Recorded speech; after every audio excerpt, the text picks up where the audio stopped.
What's up, everybody? Hey, welcome back to What They Teach You in High School. Hey, today we're talking about power, authority, and institutions. And if you need to know one thing about power, authority, and institutions, it's like my high school classmate, Mike Michalski, used to say, no rules. Welcome back to What They Teach You in High School. Hey folks, today we're looking at power, authority, and institutions. We're going to examine the difference between power and authority, and we're going to examine institutions as the framework that props up authority.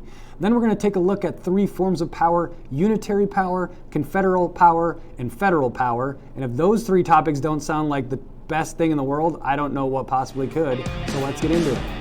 So the first thing we need to take a look at is the difference between power and authority. And power is, well, essentially it looks like this guy. It's the strength you have from within that you project out.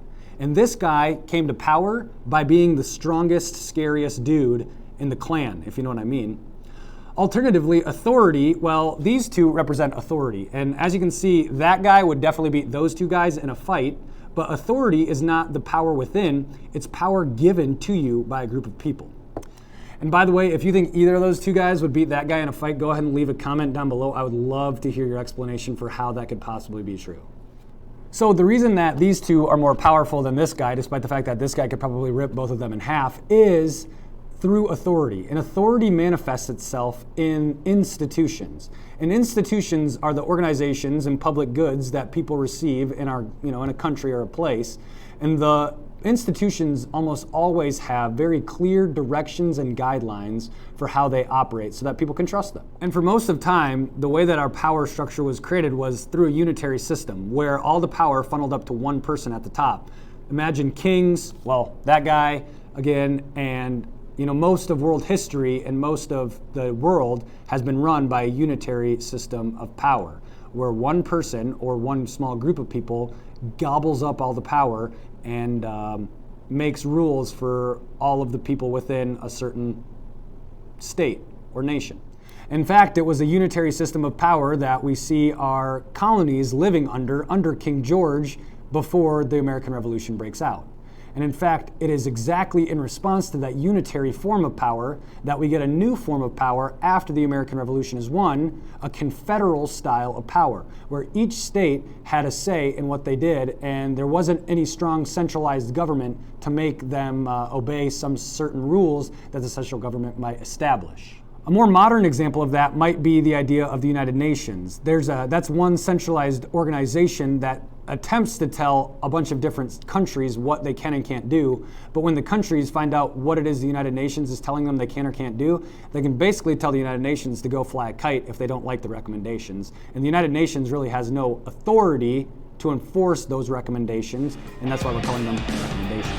And so a unitary power structure is where all of the power funnels from the people to the top, and there's one centralized organization that runs everything, whereas the opposite is a confederal system where there are small regional governments that manage all of the day-to-day lives, and there potentially is a centralized government, but that centralized government doesn't have any power to make the regional governments do what the central government wants it to do.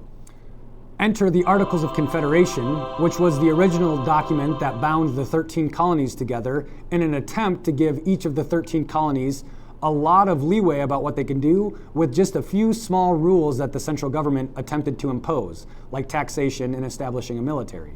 But if you've read history, you'll know that the Articles of Confederation didn't stick around for very long. Because just like those regional governments can tell the United Nations to fly a kite, the 13 original colonies decided to tell the central government to fly a kite when they said it was time to pay them their taxes. And so we had a crisis. And in response to that crisis, the 13 colonies decided to get back together and rewrite a new document called the United States Constitution.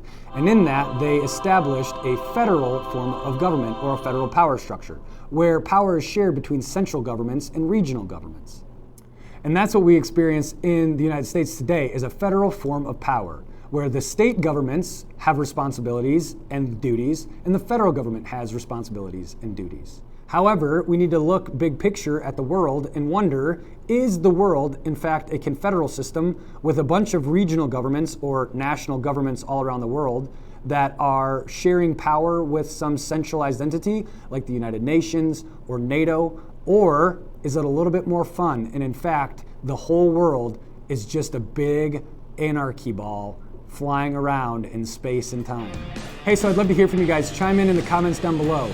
Is the world in a state of anarchy where there are no true rules, or do we live more in a confederal system in the world where there is a bunch of strong regional locations, in this case nations, that are governed by some weak central body like the United Nations or NATO or the European Union? I'd love to hear your ideas, your thoughts. Comment down below. Make sure you like, subscribe, hit the little bell button so you know I'm coming next time. As always, thanks so much for tuning in to What They Teach You in High School, and we'll see you guys next time. Peace.